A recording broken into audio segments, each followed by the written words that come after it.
Today, I am joined by a man who has had an instant and incredible impact on me, both personally and professionally. Nikhil Rughani is an Australian high-performance coach, mindset expert, and founder of Steel Lotus, a pioneering business dedicated to helping leaders and entrepreneurs achieve peaceful peak performance by uniting science, sales, and spirituality. Nikhil draws on more than 20 years of experience in copywriting, marketing, and coaching to guide ambitious leaders into sustainable flow states so they can scale without burnout. His grounded approach blends neuroscience, NLP, which is neuro-linguistic programming, and practical business strategies, translating complex ideas into simple, actionable tools. Previously a senior copywriter, tech industry veteran, and marketing agency founder, Nikhil has led award-winning teams and crafted multi-million-dollar campaigns for CEOs, government leaders, and high-performing business owners in Australia and abroad. As the architect of Steel Lotus, he has created proprietary coaching frameworks that combine cutting-edge brain science with Eastern wisdom traditions. Nikhil teaches master's level students in advertising, marketing and branding at the University of New South Wales here in Sydney, Australia, and is completing his own postgraduate studies in neuroscience and business. Beyond one-to-one work, he designs certification programs for the next generation of peak performance practitioners and regularly leads workshops on flow, mindset reprogramming, and conscious business. A dedicated martial artist and taekwondo instructor, Nikhil embodies discipline, presence, and resilience in everything he teaches. His calm, non-hype style and clear, heartfelt communication invite audiences to redefine success on their own terms, achieving exceptional results without sacrificing well-being, authenticity, or inner peace. Hello and welcome to The True North Show. I'm your host, Megan North. I am a purpose finder, mental health professional, and guide for those ready to return to who they truly are. Here, we explore what it means to live a life led by purpose, alignment, and deeper inner truth. Through real conversations, powerful reflections, and soul-led strategies, we'll uncover the stories, tools, and insights that help you navigate life's crossroads and find your own true north. So whether you're in the middle of a transformation, seeking clarity, or just curious about what's next, you're in the right place. Let's dive in. Your path starts now. Welcome to the show, Nikhil. I'm so excited that we're having this conversation today. Yeah, thanks for having me, Megan. I'm pretty excited myself, yeah. How does it feel when I read out that incredible bio of yours? It feels like something quite surreal, to be honest. It's like, wow. Just listening to it, I was like, that just feels like I've done a lot. I've done so much. I'm like, wow. And you know, the funny thing is I look at it and I'm like, yeah, that's just normally me. I tend to do lots of different things, but it's on reflection, it's quite humbling to be given the opportunity to be able to do so much, and to be able to go across so many different fields and then bring them together. And that's really what I think I've been doing the last 15 to 20 years. Yeah. And I often ask my guests, how do they feel? Because we can write our own bio and we can read it, but hearing someone else read it out, I always think is quite interesting because you get a different perspective and you think, oh my gosh, you're actually talking about me or someone else. Yeah, it's, there's that crossover between being proud and being humble at the same time. It's like, wow, I'm proud I did all that. And then, wow, I'm so humbled I've had the opportunity to do it. It's almost a sense of, I tell you, it's like I feel honoured. I'm very honoured. Yeah, that I've had this opportunity. Yeah. Beautiful way to wrap that up. That's really nice, actually. Yeah. Thank you. Yeah. So, talking about your career journey has been wide and varied over the years. So, what was the defining moment that led you to pursue your true passion and purpose? What was happening for you at that time? I always had an interest, I guess, in deeper truths. That's the first thing. From a very, very young age, I've always been looking for, well, why and what's the way to get some clearer answers. And I think it frustrated my parents to no end because they couldn't answer them. Community leaders, religious leaders, all these people, when I asked them questions that were too deep, they would laugh and kind of make a joke of it. But, there was a genuine curiosity around that. As I went through my schooling, one thing became very, very clear. I had a deep passion for wanting to connect and help people to be the best versions of themselves. And to that end, I did so many different things. I worked in politics. I've worked in recruitment. I've worked in, I've been a clairvoyant, a professional psychic. There's so many different things that I've done. But ultimately, what I really figured out was that I wanted to help people to become the best versions of who they are. And I think part of that came from idealism. Mm-hmm. I was a very idealistic youth that, I believe in world peace. I believe that people can be better. I believe that at the end of the day, it sounds a bit hippie, but, we can be a bit, we can come together as a single race of humanity. And I think a lot of that really came from the fact that as a child, I'd experienced a lot of racial attacks in my home country of the UK when I was born. And that wasn't right for me. That just was not wrong. That wasn't correct. And, in reflection, I look at that and I think, that's maybe where the starting point really was for who I became as a person and what I really stood for. So it wasn't a career-defining moment, but I think it was more of a life path defining moment more than anything like that, when I realized this is not right. This is not the way it should be. And so it became, how can I help people? How can I help people become really epic and really awesome and the best version of who they are, not some insecure version, not someone else who's trying to fit into somebody's shoes, It's not that type of thing, but who you really trying to be. I think has that then been through your career and all the opportunity? Are you the type of person that someone turns up and they give you an idea or an opportunity that you think, yep, I'm going to try it because it feels right? Is that how things flow for you? That's such a good question, Megan. Yeah, I wish it was like that. It's not always been like that. What it's really been, it's been quite interesting, is that I just get this feeling. I just get this, I guess, a calling, a gut feeling, intuition, call it what you will, that this might be a better idea. This might be a better way to do it. And it usually tends to come to me as opposed to me going out and seeking it. Which has been really, really interesting. So, people may call that intuition, people may call that instinct, some people will call it gut feeling, whatever we call it. The fact is that it comes up, it bubbles up through the surface of my mind. I feel it in my body. I'm like, yeah, that feels right. Let me do that. Let me give it a go. And sometimes it's the most counterintuitive thing, or the counterlogical thing. I shouldn't say counterintuitive, but counterlogical. And it doesn't make sense to anyone else. It doesn't even make sense to me most of the time. But I've stopped trying to make logical sense of everything and sometimes just realize that, trust myself. And that deep trust is obviously something that is really ingrained in you. Otherwise you wouldn't have I don't know whether it's courage, but confidence maybe then to follow whatever is coming up, even if it's not logical, but you just trust it anyway. Yeah, I've learnt the hard way that when I don't trust it, it just takes longer for me to get there. Yeah. And that's actually such a great point that you make, because a lot of people, we're all on a path. We've all got a divine path. But sometimes we can make decisions that, can take us longer, but eventually we will turn up where we need to.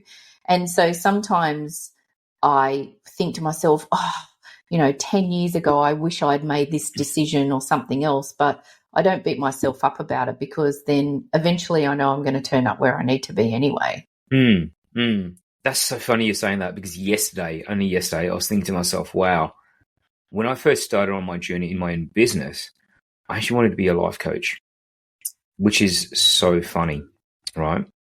And my first attempt at business as a life coach didn't go too well. at all. Mm-hmm. I had no skills in sales or marketing or anything like that. I knew how to sell like recruitment solutions. That was about it. But I didn't know how to sell something intangible like coaching. And somehow, some way, I fell into copywriting. Mm-hmm. And if you asked me 5 years prior to that, if someone asked me what was copywriting, I had no clue. Mm-hmm. Right. In fact, I remember just to take the scenic tour on this journey. I had, when I was working in recruitment, the marketing manager came up to me and said, "Hey, Nikhil, your ads are really good. They're getting a lot of high visibility. Have you considered becoming a copywriter?" And I actually thought he was telling me I was really bad at my job as a recruiter. I was like, "Really? Am I not good at what I'm doing?" He goes, No. You've got a real skill in writing. You should consider becoming a copywriter." And the first thing going through my head was, a copywriter? What is that? That sounds boring. I mean, tell me to be an investigative journalist. Tell me to be a novelist, and that sounds exciting. Copywriters are like kind of threw it apart. I said, no, that's not going to happen. Don't even know what it is, so let alone becoming one. Then I went, a few years later, still in the recruitment company, same company, I was running a training on teaching people how to write ads. How fun is this? Right? The marketing manager says to me, his name is Phil, I remember very clearly, he's a very quiet, peaceful, gentle guy. He goes, "Nikhil, do you mind if I sit in on your training? I'd like to see what you're teaching these guys." I'm like, "Yeah, come on in, no worries."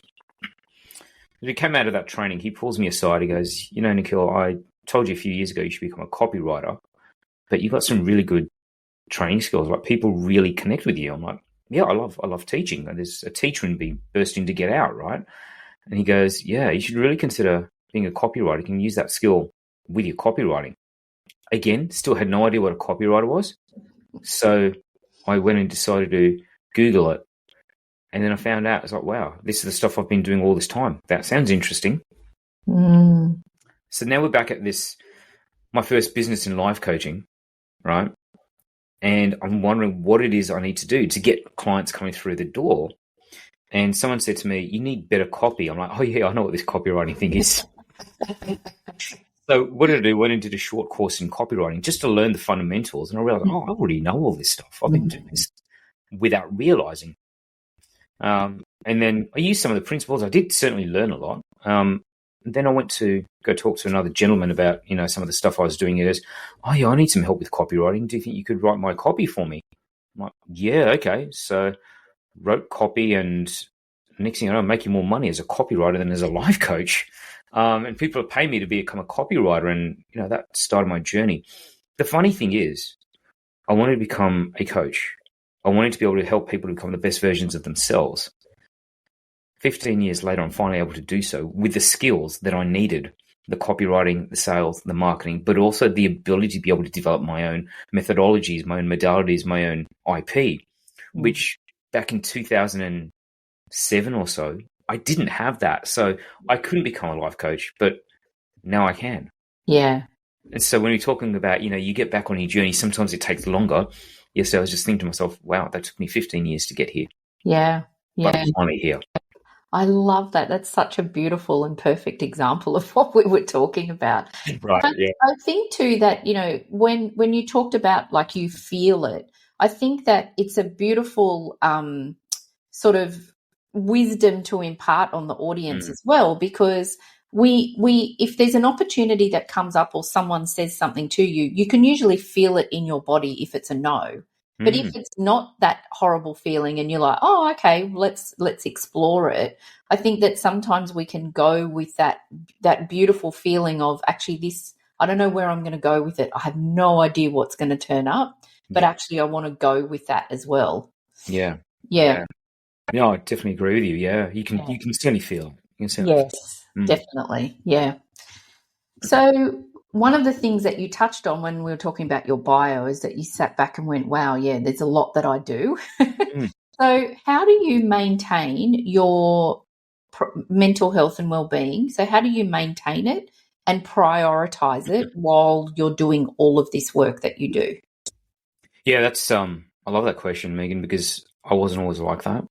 There's times where I've burnt out repeatedly. But isn't it interesting? Sometimes we end up teaching that which we need the most, right? how do I do it? How do I really prioritize my own mental health and well-being and my emotional well-being? I think the first thing I do is I start the day focused just on me, and I'll give myself the time. And people talk about morning routines and morning rituals, and I have a very dear friend of mine who talks about making the morning your ceremony, make it a ceremony. They all kind of really come down to the same thing. Make your morning sacred to what you want, right? That time should be sacred for you. And without a doubt, my mornings are very, very much about being in my own space. So recently I started going out and just barefoot walking on the grass just to get present, just to be grounded, just to do that. I love journaling in the morning, over a beautiful cup of coffee, which I make, and bring my coffee in. And while that coffee's brewing, while it's percolating, I'm out there doing a bit of taekwondo stretching and, practicing some of the stuff. So the long and the short of it is really, I spend some time focusing on me. And the best time to focus on me is the first thing in the morning. And I prioritize myself that way. So I don't have an elaborate morning routine or anything like that. Morning routines, maybe a 5-minute walk in the grass, brew my coffee, do my taekwondo kicks and stretches, just because it gets the blood moving, not for any other reason. And if I feel like it, maybe I'll go for a longer walk. So it's more fluid, but it's focused on me and bringing out the state, that energy in me, so that when I sit down to do my work, I'm already there. I don't have to work my way up towards it. Yeah. So yeah, that's definitely the first thing. The second thing is, really, I guess I surround myself with people that I deeply care about and deeply love. My daughter is definitely a big inspiration for me on that one. And when you've got a 16-year-old daughter who absolutely wants to hang out with you, and it's for everything. We go for walks together. She hasn't yet painted my nails, but she keeps threatening to do so. Though she has, when my hair's been longer, tied bows in my hair. She thought it's quite funny. But just, spending that time with my daughter has just been absolutely gorgeous. Spending my time with very dear friends, very dear family, has really given me that sense of, I suppose, connection with them. And it doesn't have to be everyone in the world. It's just a handful of people that I really care about. And just being able to talk to them and being really open and really frank has really, really helped, But also then just listening to them, and you realize that there's so much you've got in common with so many other people. And you can crack jokes. You can talk about serious stuff, about deep stuff. You have those people. You want to have your tribe, your village, right? Definitely. So that's probably the other thing. And what else do I do? Eat right, eat as clean as possible, though, over Christmas, not always the case. I think just try and look for the good in everything. Yeah. That's really what I do. Yeah. And I love your perspective on the fluidity of your morning as well, because I think sometimes we can tend to get so caught up in, like, I'm the type of person that I don't mind routine, but the rigid routine I'm not really great with. So for me, what I feel into through the day is what I need through the day. So I might grab some cards, or, I might do. I love for you that, you're concentrating and giving yourself the time, but also there is some fluidity in there that if you need a little bit more of this or a bit more of that. And I think from a mental health and wellbeing process, whatever we want to call it, I think it's really up to us and to work out what works for us. What is good for, what's good for you or what you love may not be something that I want to do. And I think I love that you've shared that wisdom, because a lot of people listening, I think, sometimes can feel really pressured that, the internet is telling me I should do this and I should do that. Yeah. But if you don't like meditating, then it's going to be the worst thing in the world that you're doing. It's going to cause more stress. Yeah, which is kind of not what you want. Yeah. Exactly. Yeah. Megan, just to add to that, and I think it's really important, there's some days where I just need to sleep in for an extra hour. And that's fine. You got to give yourself that gift to be able to do so. Yeah. I think, especially with the work that I do in flow states and peak performance, I work with a lot of high performing individuals who burn out a lot, And I think the biggest thing that they lack is that ability to be able to connect with themselves and just listen to themselves. And sometimes they do just need to sleep in for an extra hour. Sometimes, that's really what it is. Sometimes they do just need to get out and get away from everything for a bit. Sometimes you just need time in solitude, away from friends, family, everyone. Yeah. And that's fine. That's what people should do then, you know. Yeah, exactly. Yeah. So do you think that peak performance, I want to talk about that, peak performance is something that you feel has been ingrained in you from the very beginning? Like as a student, were you a high performer? Was it something that you felt from the beginning that you wanted to get the most out of everything? Or is it something that you have then developed in yourself as well? Yeah, good question. I think it's a mixture of both. That's the way I'd say it. So there's parts of it which, you know, you're born with, you're quite good at. Part of it is, you know, you've got social, let's call it peer pressure. Let's put it that way. You know, I'm a bit of a competitive spirit, right? I do enjoy competing, but most people that I like to compete with, I tend to be on very similar calibers. But also like competing with myself, I like doing things a little bit better than what I did yesterday.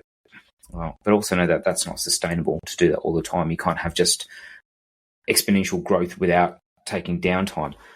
But I think part of it's got to do with the fact that there was my parents, you know, I'm a son of a migrant. My parents came over here and they always like, you know, work hard, do best. And I was like, I don't like being bored was my main thing. So what would be perceived as normal academics within my ethnic culture of, you know, studying high levels of mathematics, high levels of physics and chemistry. I did the absolute opposite. I did biology. I did low levels of maths. I focused on music and Italian in what I did in school, just to give you an idea. But whatever I did it because I enjoyed it. And I think that was the main thing. So when I enjoy something, I tend to give it my all. And I really throw my heart and soul behind it. As I started getting older, I realized I couldn't just rely upon just my natural abilities and my natural talents. I had to figure out what it was that I needed to put into my work. And sometimes it did mean I needed to roll my sleeves up and do things that I didn't particularly enjoy. And, you know, that I don't know anyone who actually, when they first start doing cold calling, enjoys cold calling, right? But when I was working in recruitment or when I was working in advertising agencies myself, I did have to do cold calling. And while I didn't enjoy it, I still threw myself into it. Yeah. Again, I was looking for things. I was always looking for the positive. I was always looking for good things, right? So there's a difference between, I guess, hustle and peak performance, right? And I started by turning into a bit of a hustler, and I would work for crazy hours, and then I'd have crazy crashes. One of those periods of hustle affected me physically, mentally, emotionally. And I was probably going through a bit of a difficult time at life at that point, having a life transition. And so in amongst all of that, working hard and overloading myself actually landed me in hospital. And that for me was I can't, you know what I mean? That was I wouldn't even say it was a wake-up call. It was a slap around the face. It really was. You know, I'm a single dad. I take care of my daughter, and knowing that I'm in a vulnerable situation and that my daughter feels helpless, she was quite younger at the time, is not a nice feeling to have. And so I realized I need to be a lot more sustainable. I'm a very thorough learner, Megan. I say thorough. Some people say I'm a slow learner. No, I'm a very thorough learner.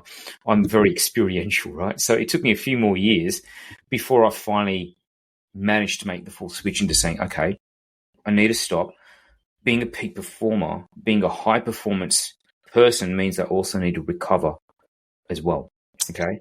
And that is something that I started developing more and more of, was recovery schedules, recovery routines, recovery rituals, right? Including things like sleep, including spending even more time unwinding, because let's face it, if you stretch the elastic band far enough, it's going to flick back, right? Yeah.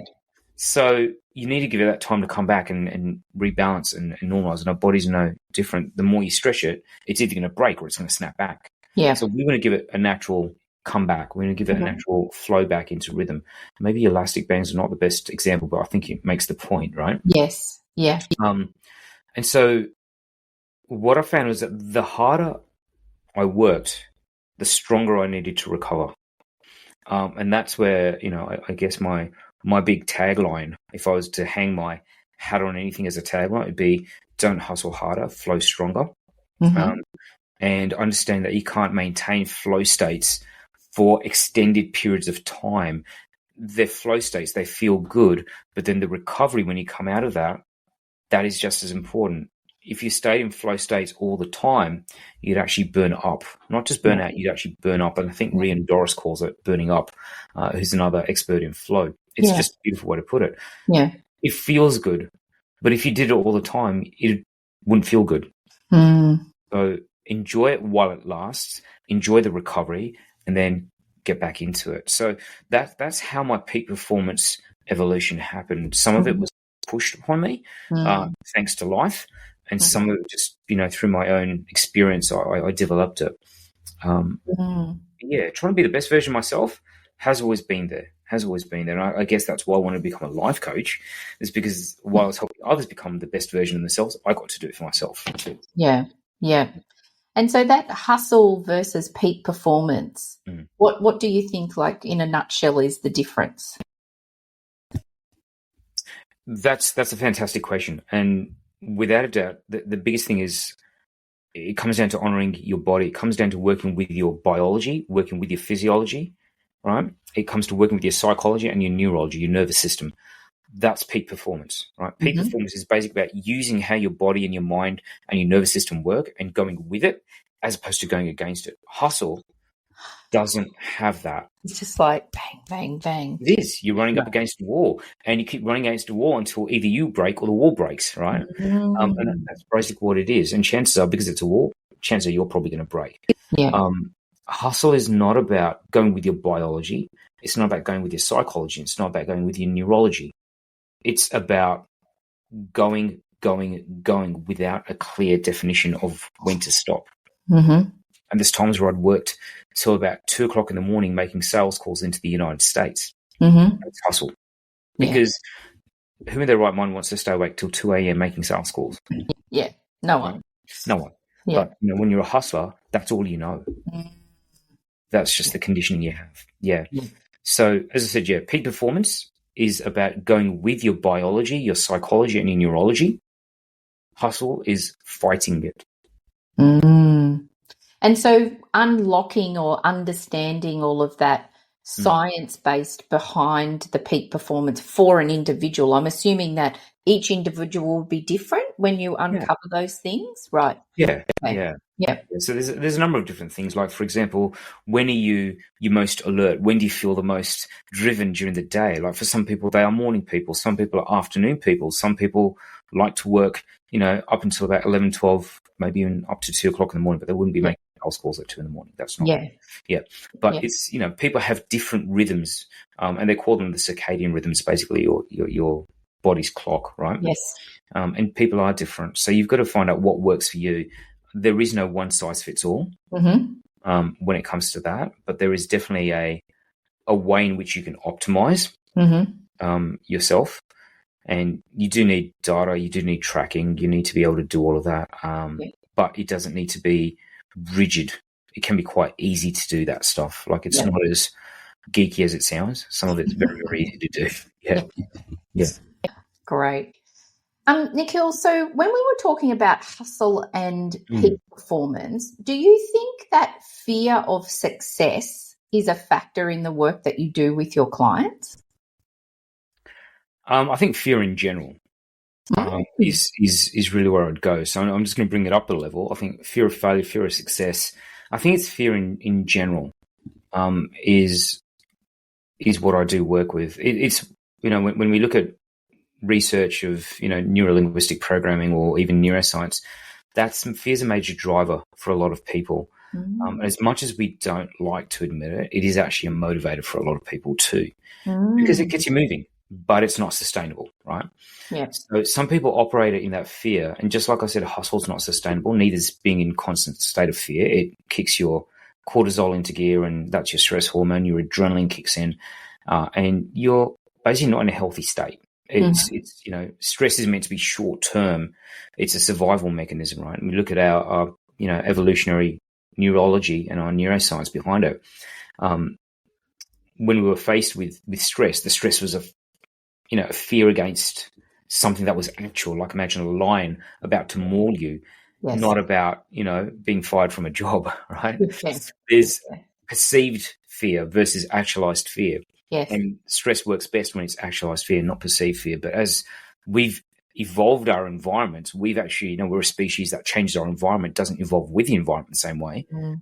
What tends to happen is that we don't have the threat of lions and tigers and, whatever coming to maul us. We have other fears, and most of it's perceived fear. Mm. So the work that I tend to do is actually break down those fears that are that are perceived fears, and really minimize them. Mm-hmm. Now, fear is healthy up to a point, but excessive fear that stops you from getting to where you want, that's not healthy. Yeah. And if you're using fear to constantly drive you, then that's actually not a good way to operate your life. Yeah. Yeah. And I would imagine too, if you're using fear as your driver, you would never get to a point where you're celebrating where you've gotten to, because there's no joy in that, because joy and fear are kind of opposite, aren't they? So you can't go, whoa, I got there. You'd be like, oh my gosh, you'd need another fear factor to keep you going.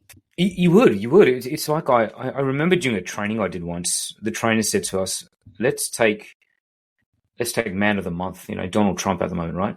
Everyone talks about, him as a successful entrepreneur, but I think he'd been bankrupt like 7 times or something. Now, love him or loathe him, the guy's a brilliant business person, but he's also been bankrupt. And he said when he recovered, he said at any moment in time, we're conscious that we could lose everything that we've got, and so we have to work as hard as we possibly can to make sure we don't lose it.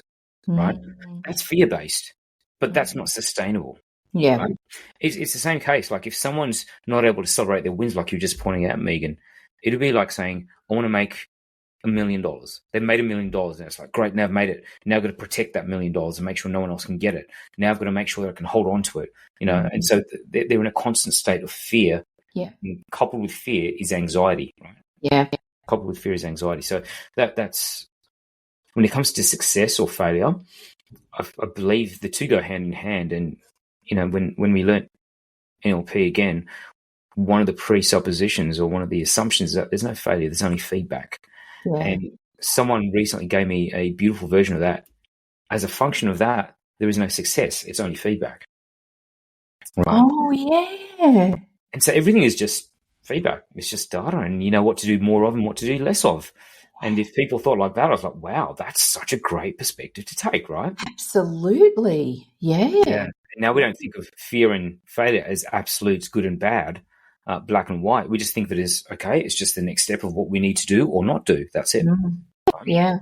And so there isn't a real fear of success, I guess. Yeah. Yeah.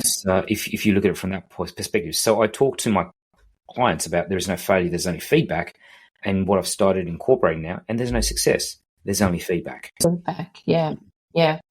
Which then I think I love that, Nikhil, because it gives, for me, it feels in my body then that it's a moment in time, and it teaches you to be present.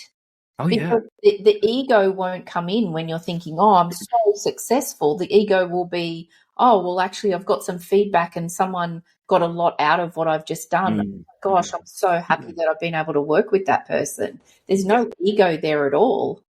None. Just feedback from them. Just feedback, yeah. Yeah. Wow, thank you. Aha moment number 1. Thanks. It's a pleasure, yeah. It was an aha moment for me when I heard it too. I was like, that is magic. That's powerful. Yes, very powerful. So obviously a lot of your work is science-based, but where does the woo come in? So what type of woo really excites you when you're working on yourself or with your clients? Cool. I'm going to answer this in a couple of parts. So, science forms the foundation of what I do. I look at it when I work with business owners, I use a triangle. So if I was to imagine a triangle divided into three layers, at the very bottom, you've got strategy. Okay. When things don't work, right, business leaders, business owners go to their strategy and they keep trying to fix their strategy, right? There's about 20%, if we use the Pareto rule over 80-20, which most people are familiar with, there's about 20% of people who realize, okay, I'm kind of flogging a dead horse here. I need to shift something. And what they do is they tend to go into shifting their mindset. Okay. And that's a really powerful thing to do, because when you can shift your thinking, then it opens up more. But what happens when you outgrow your mindset? Okay. And this is what's happening more and more I'm seeing. Again, using Pareto, we're going to go into that third part of the triangle. Of those 20 people, as I said, or 20% of the people that are actually focusing on their mindset and they realize they've outgrown their mindset, what's left for them? That's when I look at their energetics, right? And that's where I start looking at it, right, from an energetic point of view. Now, I'm a very grounded type of spiritual person when it comes to business. Outside of business, I'm as hippie as they come, right? Well, maybe I'm not. I'm probably a little bit more muted in that side of things, but more for the fact that you go with what you're comfortable with. Spirituality is not a prescription; it's an experience, right? That's how I like to look at it. So energetics, right? If you look at 20 people who've been working on their mindset and they've outgrown their mindset, the 20% of that would be 4. Okay, so 4 people, 4% of the absolute whole will start working on their energetics, right? And there is stories across history talking about people who've done some amazing things. We talk about Steve Jobs, and he talks about bending reality, and he was very much into transcendental meditation. He used to carry autobiography of a yogi on his iPad, right? So things like that. He believed in that sort of things. And if you've ever read the book Autobiography of a Yogi, they would talk about a particular element called lifetrons, life force, right? And that was basically, in Eastern mysticism, we might call it chi or prana, right? Things like that. That's the stuff that I start working into the business side of it, is how do we deal with shifting energy? And some of that might come with realignment. Some of that might come with reconnecting with purpose. Some of that will come with developing intuition, okay? And I take a scientific approach to intuition, right? Understand that there's an unconscious mind, but also if you are more esoterically inclined, we can go into deeper levels of that, right? So that's how I start from a business point of view. From a personal point of view, I grew up raised with Hindu philosophy, and I call it Hindu philosophy. I don't call it a religion because it's not. It's more of a way of life, right? It's more of a way to live your life. It's not a set of rules or prescriptions. It's just, this is how you should do things if you want to get certain outcomes. So it's like biology or chemistry. If you want to get this outcome, follow this process, right? It's not dogmatic in that regards, which is really cool. And I think learning from that and then being able to apply this ancient wisdom, which is at least about 60,000 years old, into current day, and applying it not from a blind faith point of view, but from a scientific rationale point of view, that's given me a lot of strength, right? Now, I do things like burn incense, right? I do have some crystals. Mainly they were gifted to me, but I do like my crystals. I just don't have lots and lots of them, but I have some nice crystals there. Lapis lazuli is my favorite. Oh, yes. It's a beautiful, beautiful crystal. But I also do work with, some of the energy lines like chakras, right? And I do a lot of rebalancing of my chakras. Now, I also have learned certain modalities of energy healing. Light language, right? Light language, which is basically, if you look at how energy vibrates, and I'm going to bring science as well as we into this, everything they say, is energy, at its deepest source, everything is energy. When energy vibrates, it takes a different form. The highest form of energy is light. Right? That's according to certain esoteric sciences, right? So light language is taking that light, connecting to that light, and then bringing it down a notch into sound. So when you speak it, you intone it, you may have certain words. Certain practitioners will call it the language of the soul. If you look at it throughout history, Christian mystics would call it speaking in tongues. Right? Okay. So light language, speaking in tongues, it's all fairly similar, right? So with that, when people are intensely blocked, I'll break out into light language to help them to loosen their energetic blockages, and to help that energy flow again. Because when you can then fix the energetics, right, that's going to open your mind. Okay. And when you can open your mind, you can shift things. And when those shifts happen, guess what? You can then start new strategies. So I take it a top-down approach, right, from that way. So things like light language, things like energetic healing using or light codes, as my teacher taught me. I've used things like Huna, which is the Hawaiian form of ancient wisdom and traditional healing. So I love the Huna. I use some of the ancient Hindu rituals, what they call tantra, right? So tantra is there as well, and tantra just means ritual. It's, people talk about tantric sex, but that's only 2 of the 112 different forms that it takes, right? Because it's all about being sensory. It's all about being present to the very sensations that you're feeling right now, and using that to channel your energy to the next level, right? So all of that comes into it, and I'm one of these people that believes that these tools should be accessible to everyone. Yeah. This should be accessible to everyone. So I demystify it a lot. And sometimes it's nice to have some mystery around things. But when it comes to growing yourself, the easier and the more accessible it is, the more that you can use it.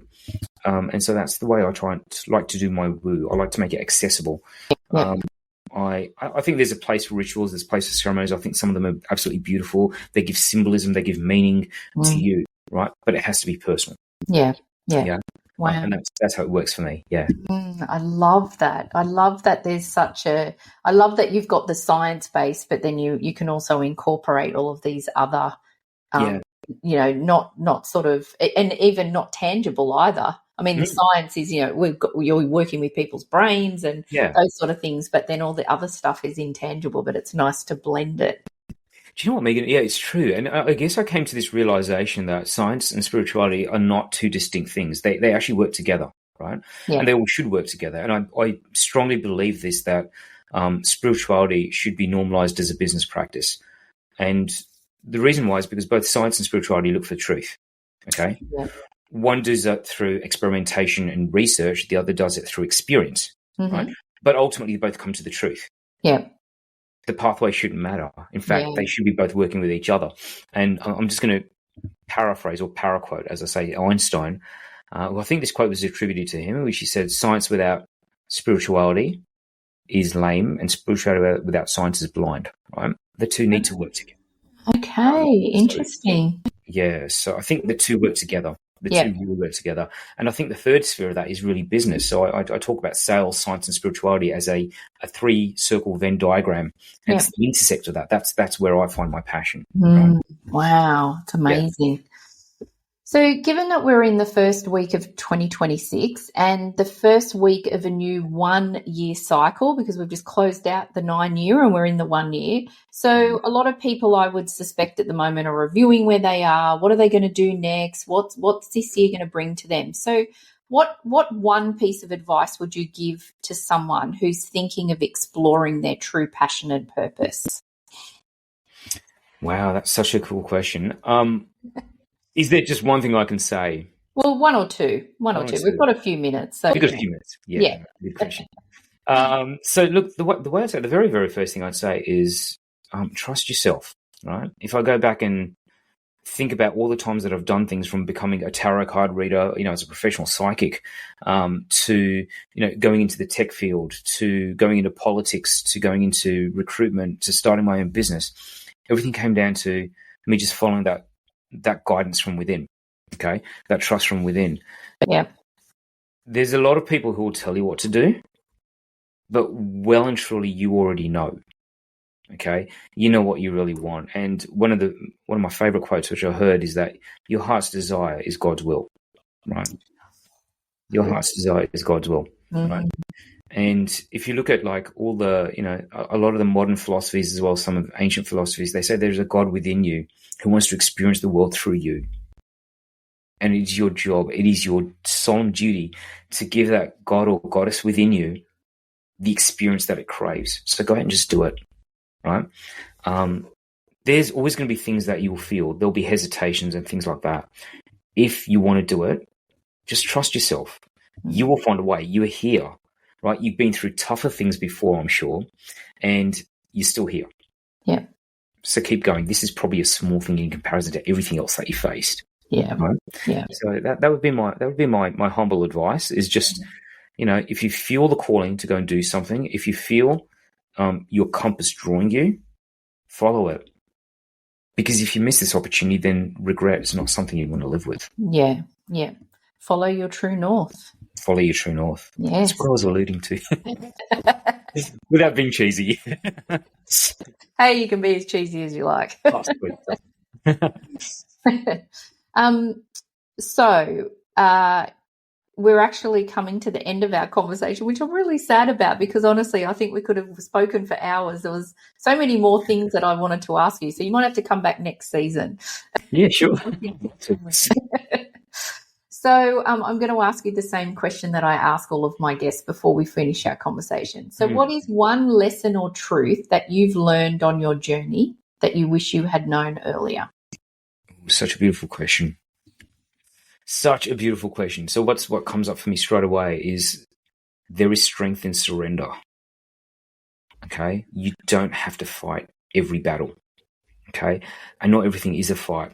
And I got this where this particular quote comes to me from the gentleman who taught me how to read tarot and astrology and palmistry, who I actually apprenticed for 3 years, like I was that into it. And he said, the lesson for you, Nikhil, the lesson for Scorpio, which that's my star sign, he says, is there is strength in surrender. And I was like, yeah, whatever. I'm at that time was 20 years younger and that much more passion and fire and lack of wisdom, right?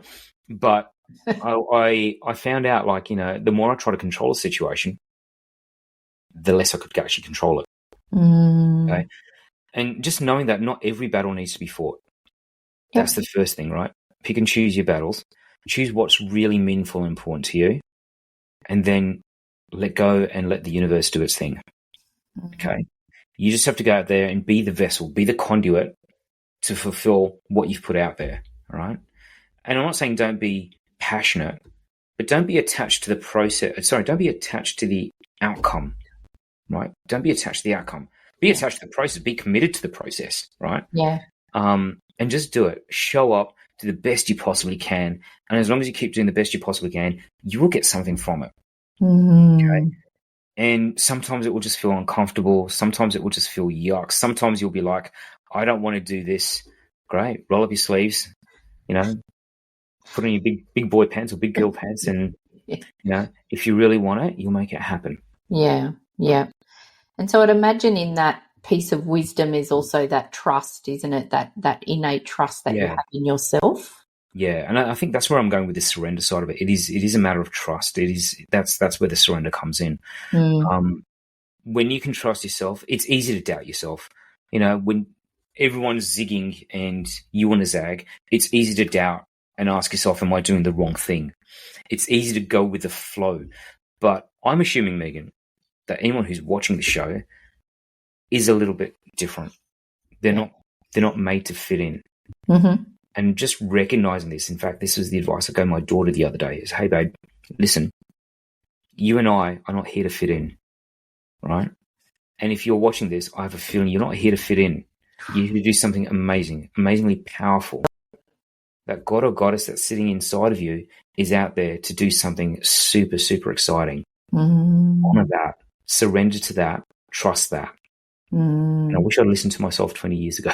Yeah. Well, hindsight's a great thing, isn't it? Yeah, it is. Yes. But that doesn't mean I won't listen to myself that way now. Yeah. And so what's on the cards for you for this year, for 2026? What things are you looking to achieve? Yeah. Look, I've got some amazing ideas that I want to share with the world. And the first one is, look, peak performance is something that I've been wanting to do for a long time. But I realized that, as I said, I'm not here to fit in. I'm not here just to be a coach.